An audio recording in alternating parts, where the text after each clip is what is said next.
2장 12절에서 16절입니다. 요엘 2장 12절에서 16절 말씀까지 한 절 한 절 교독하겠습니다.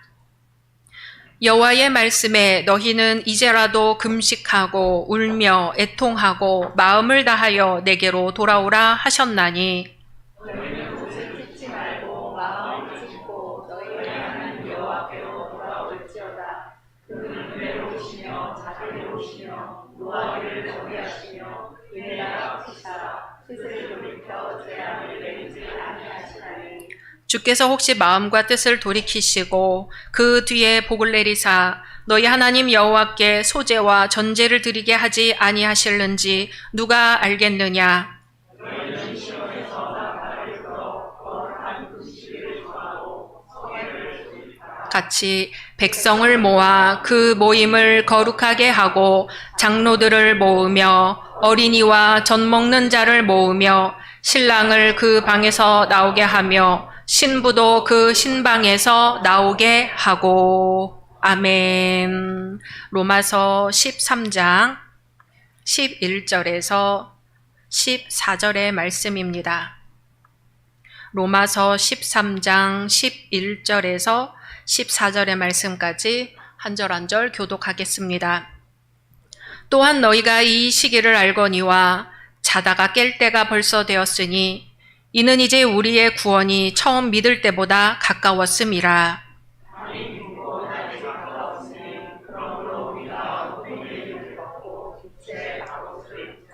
낮에와 같이 단정히 행하고 방탕하거나 술 취하지 말며 음란하거나 호색하지 말며 다투거나 시기하지 말고 오직 주 예수 그리스도로 옷 입고 정욕을 위하여 육신의 일을 도모하지 말라. 아멘.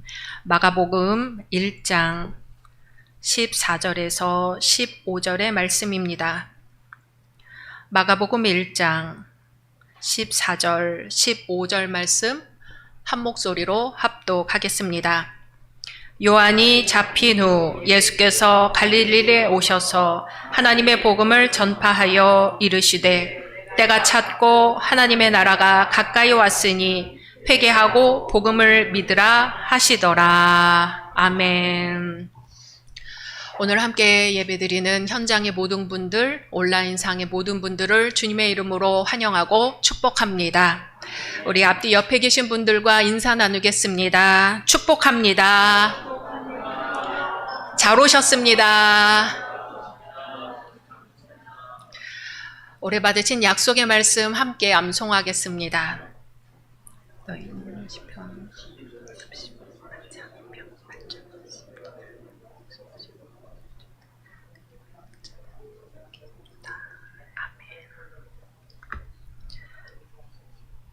말씀대로 이루어 주실 줄로 믿습니다.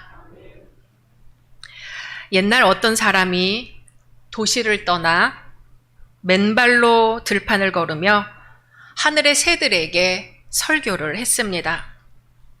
형제 새들이여, 하나님은 너희에게 날개를 주셨고 공중을 너희 집으로 주셨으며 나무 가지마다 안식처를 마련하셨다.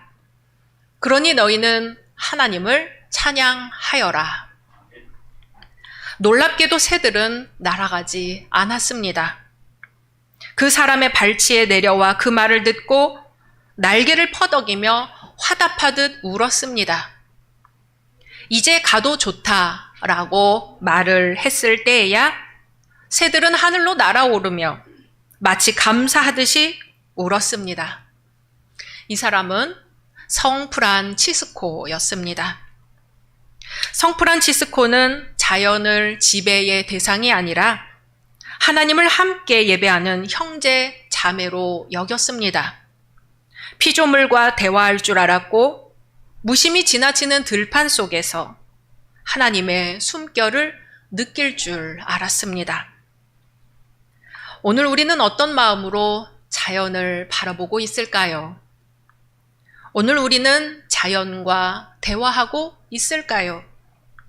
소비하고 침묵시키고 파괴하고 있지는 않을까요?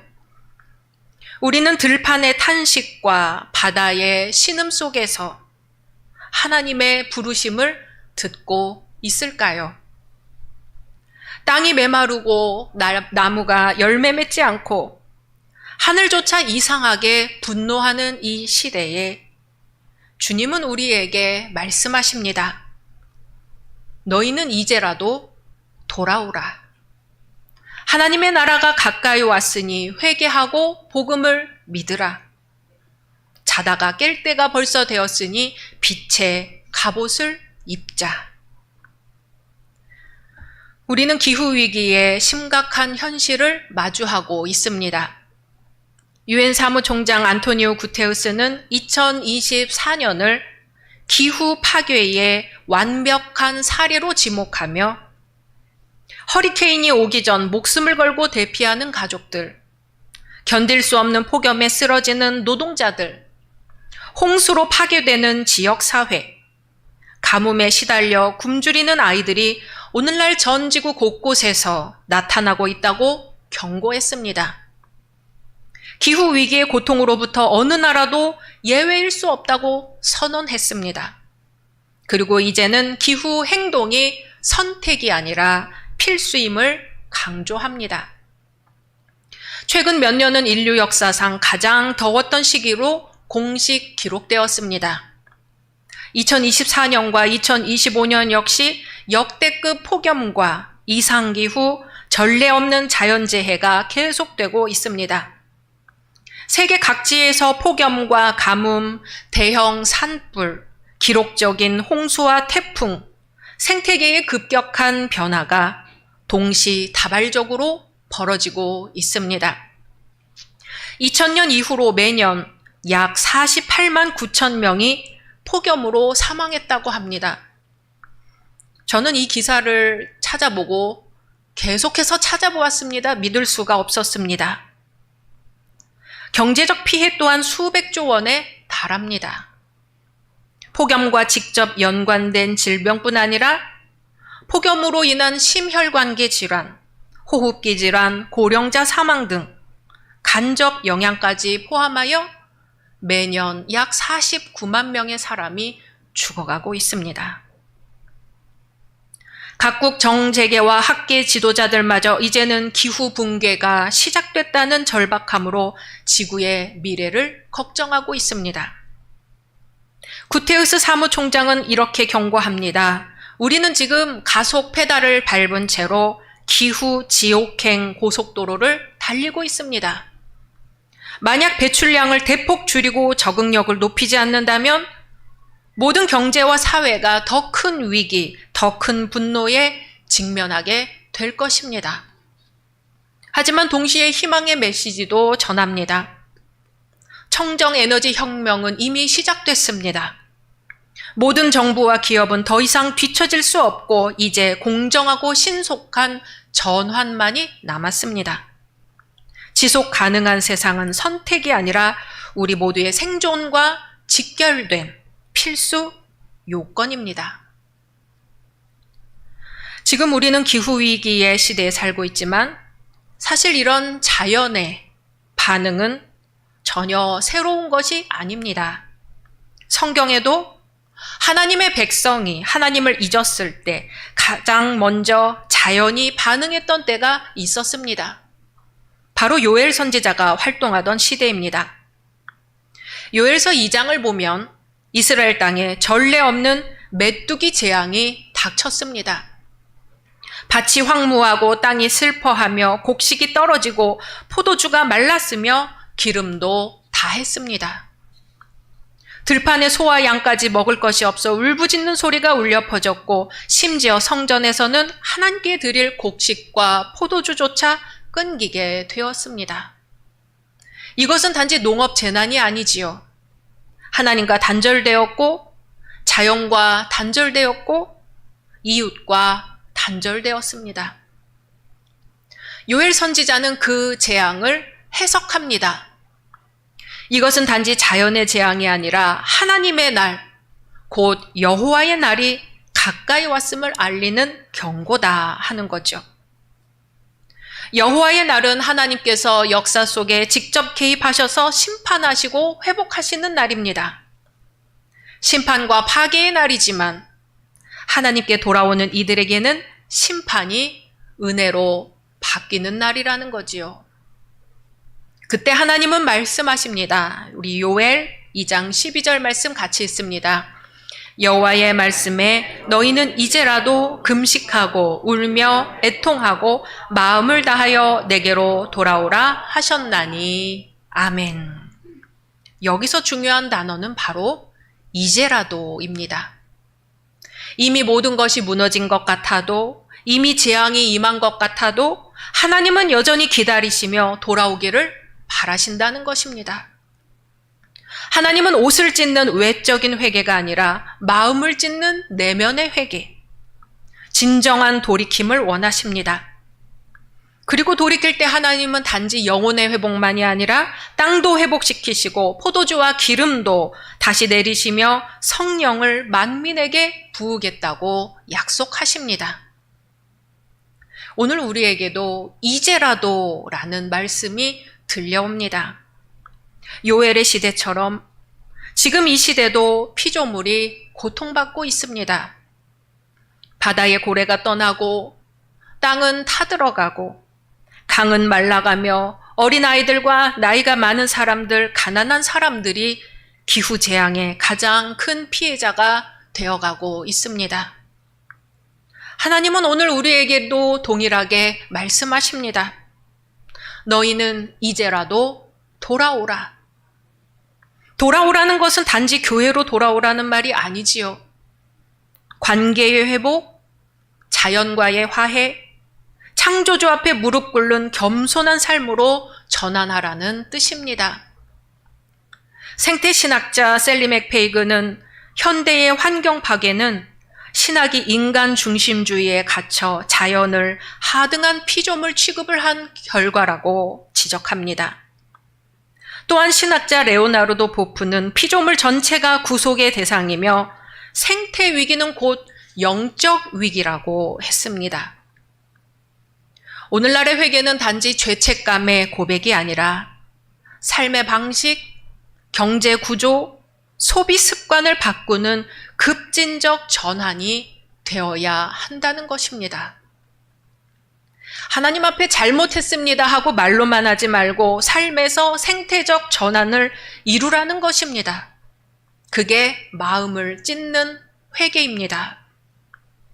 하나님이 주신 창조 질서를 소중히 여기는 삶으로 방향을 바꾸라는 것입니다. 하나님은 지금도 기후 재앙이라는 자연의 울음소리 속에서 우리에게 이제라도 돌아오라고 말씀하십니다. 그런데 이 회개는 개인적인 것으로 그치지 않고 하나님은 온 공동체의 응답을 요구하십니다. 우리 요엘 2장 15절, 16절 같이 읽습니다. 너희는 시온에서 나팔을 불어 거룩한 금식일을 정하고 성회를 선포하라. 백성을 모아 그 모임을 거룩하게 하고 장로들을 모으며 어린이와 젖 먹는 자를 모으며 신랑을 그 방에서 나오게 하며 신부도 그 신방에서 나오게 하고. 아멘. 급박하고 철저한 회개의 소집령입니다. 이 회개는 몇몇 종교 지도자들만의 일이 아니죠.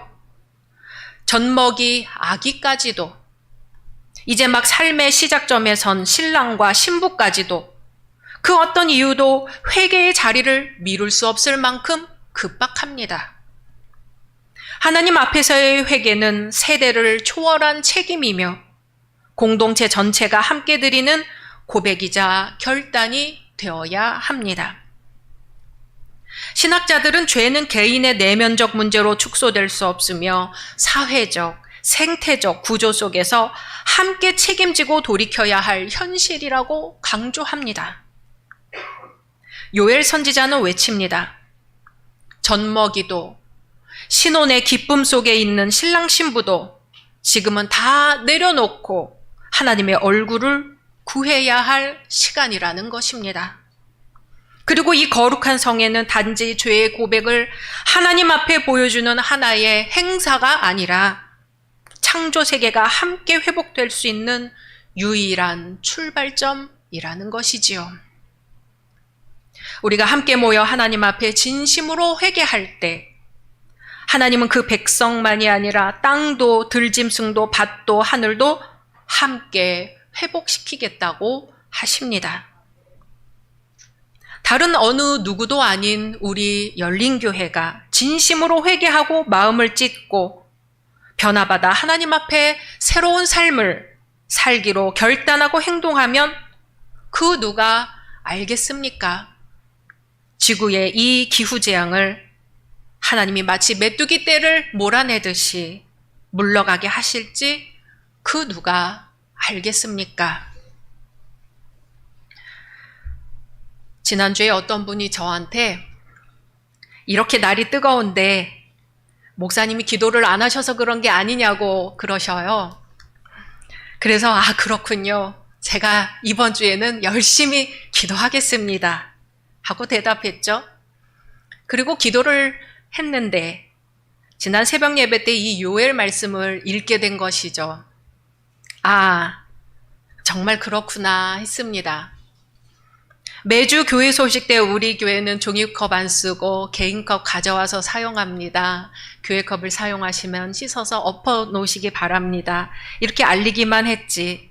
이게 믿는 사람들이 하나님 앞에 집단적으로 회개할 문제라고 생각하지 못했던 것입니다. 하나님 잘못했습니다. 인류가 하나님의 피조물을 너무 함부로 대했습니다. 일회용품을 마구잡이로 사용하고 쓰레기로 버렸습니다. 잘못했습니다 하고 기도는 했지요.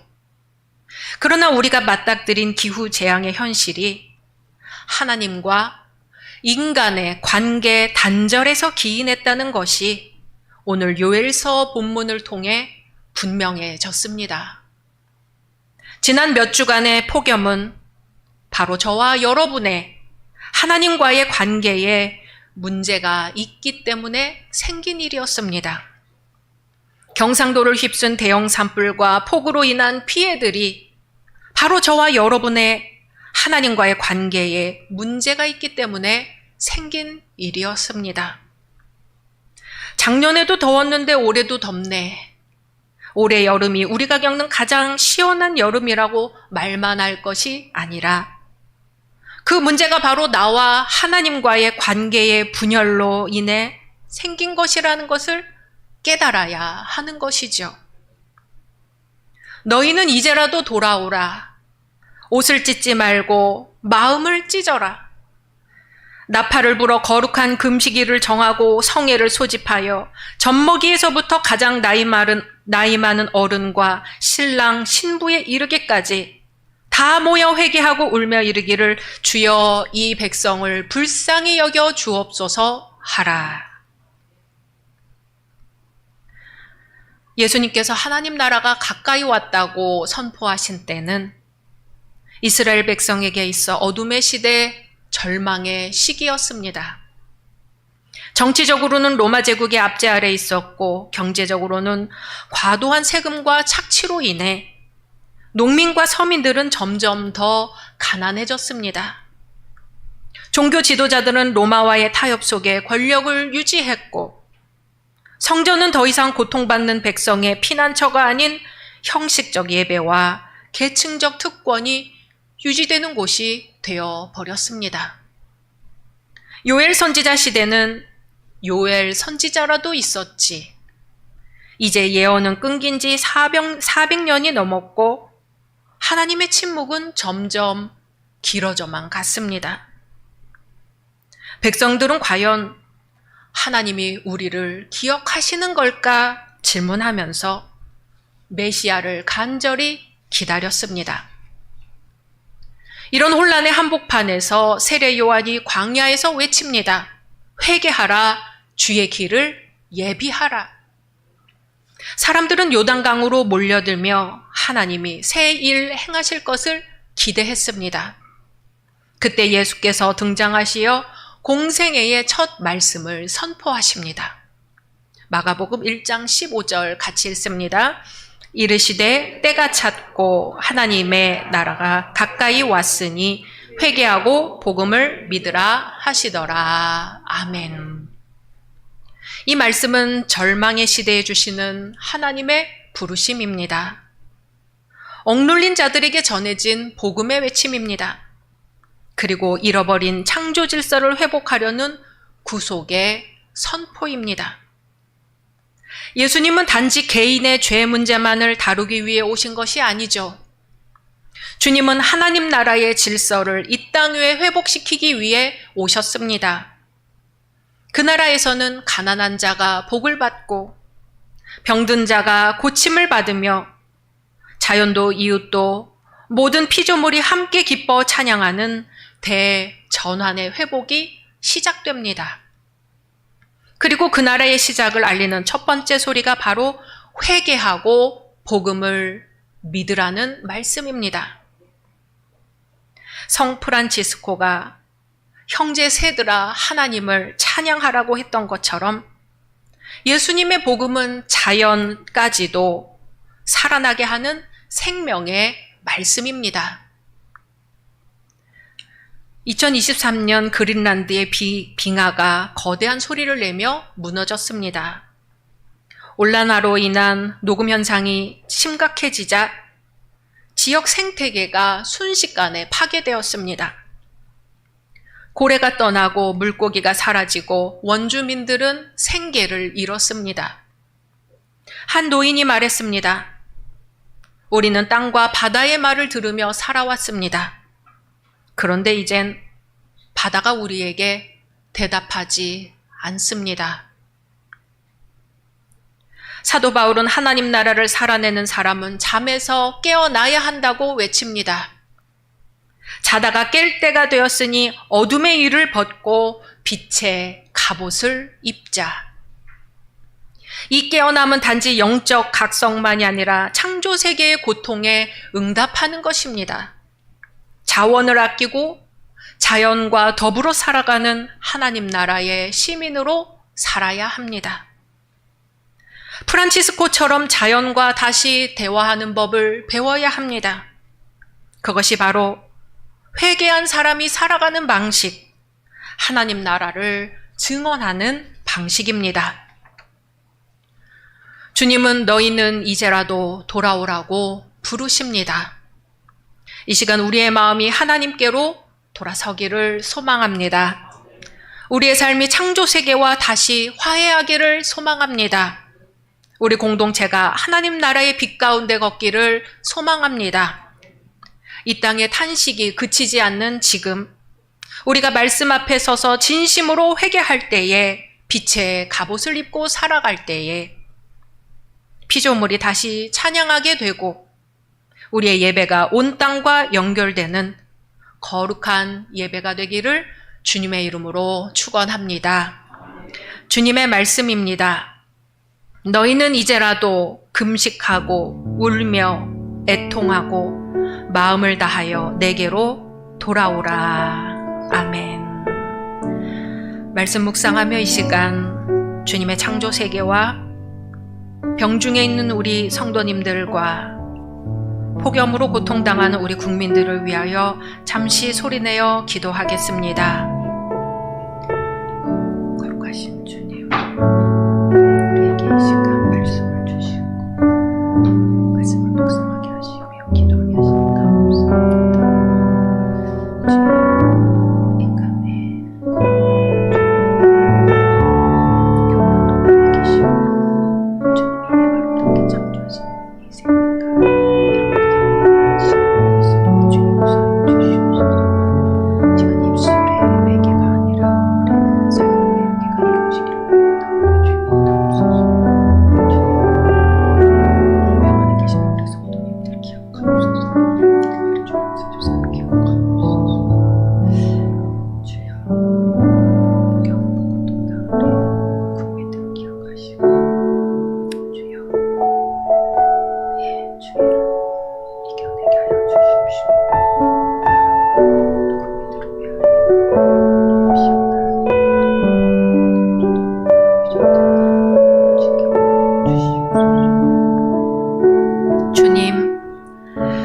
프란치스코처럼 새들과 바람에게도 하나님의 말씀을 전할 수 있는 겸손한 마음을 우리에게 허락하소서. 회개하고 복음을 믿으라는 주님의 말씀에 응답하게 하소서. 우리가 잠에서 깨어 회개하며 빛의 갑옷을 입고 하나님 나라를 이루며 살게 하소서. 자연이 다시 찬양하고 우리가 다시 들을 수 있는 회복의 귀를 열어 주옵소서. 주님, 너희는 이제라도 돌아오라는 주님의 부르심에 아멘으로 순종하게 하옵소서. 예수 그리스도의 이름으로 기도드립니다. 아멘.